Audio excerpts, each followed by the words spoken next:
Hello मुस्कान खातून, गाना गीत का अनुसार से वो बोल रहे हैं भैया भैया हो मत करो हिंदू मुसलमान, है ना? क्या बोल रहे हैं? मुस्कान खातून हम लोग को शिक्षा क्या दे रहे हैं, है ना?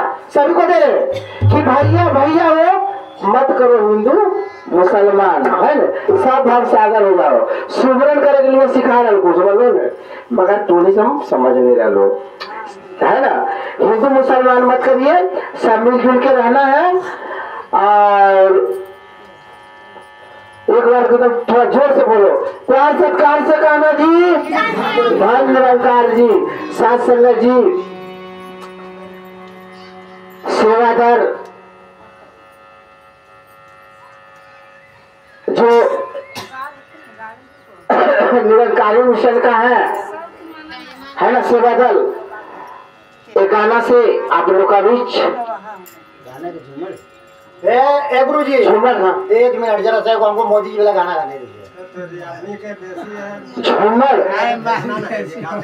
झूमर से आप लोगों को बीच सेवा देंगे। और सतगुरु से क्या मांगते हैं? सतगुरु से क्या मांगते हैं और किस प्रकार से सतगुरु को रिझा रहे हो?